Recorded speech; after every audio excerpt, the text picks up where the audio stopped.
right, here we go. And now it's time for another edition of What Would Jello Do? Well, I'm doing this. Here we go. Ooh, that didn't feel like much. All right, finally got in for shot number one, and you should too. Sorry, anti-vaxxers. Sorry, Robert Kennedy Jr. If there ever was a gamble worth taking, this is it. Go. Okay, so this one, it's just going to be brief really, and this is not going to be a deep dive. Probably someone can do a deep dive about Jello Biafra if they like. I really can't be bothered, in all honesty. But I did find out a few quite interesting facts about him. As you've just seen in the clip there, I mean, I don't need to really, labour the point. You can see what he is. Very much the sort of controlled opposition, sort of like sticking it to the man, all the rest of it.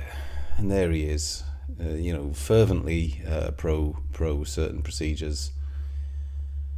I mean, he is just a leftist politician. Well, he is basically a leftist, punk rock star, whatever you want to call it. Anyway, let's just have a very brief overview of his backstory. Few interesting facts in there. Eric Reed Boucher was born in 1958. See, what's interesting this really is his father, in all honesty. So I'm just gonna get straight into it. His father apparently, was a quarter Jewish, just like Joe Strummer's father, but apparently he wasn't aware of this until he was 40.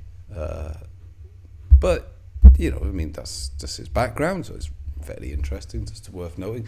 He was also a psychiatric social worker, which is where it gets a little bit more interesting, I think. So let's look at Stanley Wayne Boucher. Stanley Wayne Boucher passed away, grand old age. I think he would have been into his 90s. He in September the 30th, 2013, he was born and raised in Colorado Springs. He graduated from honors from Colorado College, where he majored in English and history. Where it gets interesting, he was drafted into the army during the Korean conflict.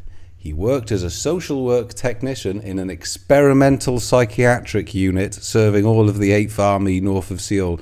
So this would have been in this would have been about 52, give or take, wouldn't it, if it's Korea. So, people who are interested in sort of MK Ultra and experimental, experimental psychiatric units serving military details.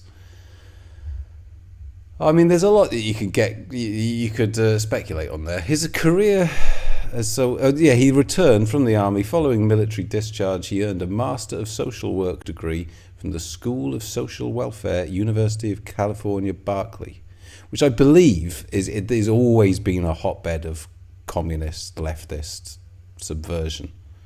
Even like way back, Berkeley was the place. And he was a Master of Social Work degree. And I mean, I had a look on the University of Berkeley, the School of Social Welfare. I don't know, perhaps I'll just put a link in. I mean, it's just everything you would think it is. There's a lot of stuff about trans and blacks and, disenfranchised people and helping people with, lifestyle options. It's just everything you think it is. And again, not to labour the point, but I think it was always ahead of the curve.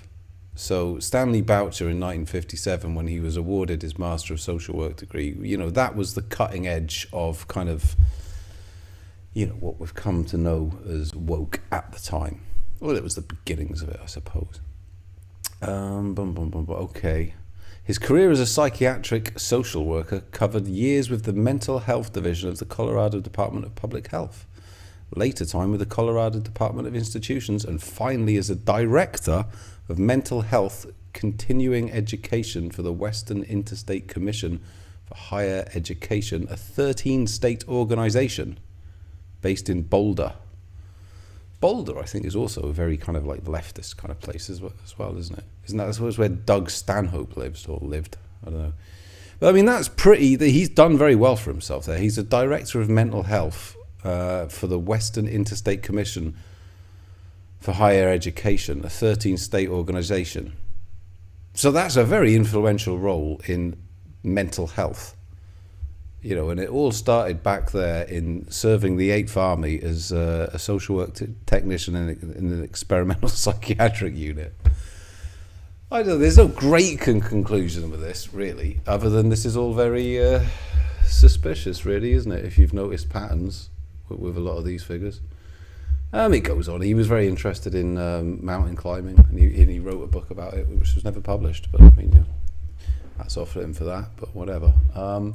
Back with his son, Eric, he formed the band The Dead Kennedys. Never a great fan of The Dead Kennedys, in all honesty. I do think they have got one or two songs that I mean, The Holiday in Cambodia, I think is actually a really good... That is a bit of social satire, I think, and it's still quite accurate. You can change a few references with that. There was some gentleman on a podcast I heard not long ago, and he was one of these American sort of like, ortho bros, and he was describing like Putin's Russia as this beautiful spiritual rebirth that was happening in Russia. And I was just like, well, this is just Holiday in Cambodia all over again. But you don't choose to live there, do you? You don't choose to live amongst this beautiful spiritual rebirth in based and trad Russia. No, you live in, wherever the fuck you lived. America, Texas, who knows. Which is interesting in itself, but there you go. I mean, so I do think it has relevance beyond that. Anyway, back to Mr. Biafra. I mean, I think most people are going to be quite aware of him. He got married. This was fairly sketchy. He got married on Halloween. Yeah, he got married to Teresa Soda, who I can't find much information about, but the name Soda is quite interesting. But anyway, Teresa Soda, aka Ninochka, lead singer of San Francisco punk band The Situations. So he got married on October the 31st, Halloween, Jimmy Savile's birthday as well, funnily enough. And that, for the event, I mean, I'll put the pictures on the screen, but I mean, it's all just... he just is what he is, isn't he? It's like, it's just very... I mean, it's all a bit dark. Maybe that's him being edgy. This is just a sort of, late boomer edgelord, which probably is what you could describe him, really, ever since that. But it's all very grubby. Beyond that, what else was there? He was the sort of director of Alternative Tentacles, which was the record label which was kind of coordinating that whole West Coast punk scene. Again, I mean, you can kind of look at his father's background, and then you can look at the, Laurel Canyon. You can see patterns. Is this just the next generation? I don't know, and it's hard, really. As I say, this is just going to be a very brief overview. I'm not going to waste much time on this. But, I mean... I'm not convinced he's really followed a clear, plotted agenda throughout his career. He seems to veer around the place. I mean, he's kind of anti-Israel, a little bit. But, in the same way that those, like, hard left, they just kind of see them as ultra-white, if anything, which I don't believe is accurate.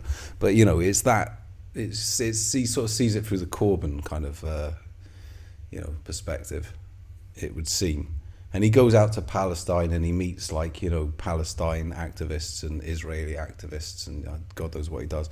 Maybe he works with the fucking CIA. I don't know. He did have a cameo role in some film in 1988 where he played an FBI agent, which maybe is a revelation of something or other. I don't know. Maybe it's just a role he played.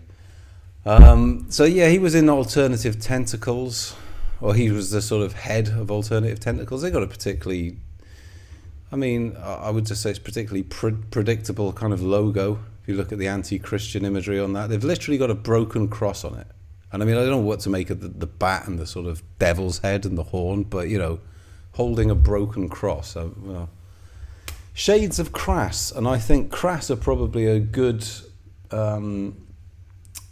sort of British band to compare them to.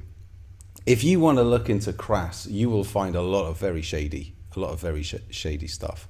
I think Crass, that's got security services dabs all over it. I think those people, they're very sketchy. And one other thing, there was some, I think he actually had charges because there was some album where he gave away a free poster. Yeah, this was a poster that they gave away with one of their albums, Franken Christ or something. I mean, do you know what I mean? The album's called fucking Franken Christ. I mean, this really is quite blasphemous, really, isn't it? I mean, and this, I mean, you can fucking Google it if you want. I'm not going to put it on the screen. It's revolting, to be honest. But Penis Landscape, or Work 219 Landscape XX, is a painting by H.R. Geiger. Christ, there's a photo of him. Doesn't physiognomy tell you everything? Created in 1973, airbrushed acrylic on paper-covered wood. It measures 70 by 100 centimeters. It depicts a number of penises entering vaginas, arranged in an alternating pattern. One is wearing a condom. It came to a greater level of attention during the trial of vocalist Jello Biafra after the band The Dead Kennedys featured it as a poster included within their 1985 album Frankenchrist. I mean, this is horrible, isn't it? The poster was printed and inserted in the Frankenchrist album with an additional sticker on the outside shrink wrap, warning buyers of the contents. The resulting trial for obscenity nearly drove Alternative Tentacles label into bankruptcy. What a terrible shame that would have been. During the making of the Kiss video, another sketchy band they are, You Make Me Rock Hard, in 1988, when the production went in for close-ups, it was found that Gene Simmons, brackets, had this painting laminated on the front of his bass guitar. Despite production's call over the radio for band-aids, none of Gene's close-up shots, including his bass guitar, were acceptable for MTV, blah, blah, blah. It's just grotty, isn't it? So, I mean, I don't know what you make of all this. I think his father's career, and his subsequent activities, are worth drawing a parallel to. As I say, anyone who's more into Dead Kennedys can, do a deep dive into this. Maybe people, if you want to, investigate it further, knock yourself out, because I'm not going to. But anyway, I don't know if that's interesting or not. It's very, very shoddy, but that's all that there is. So, okay, have a nice evening.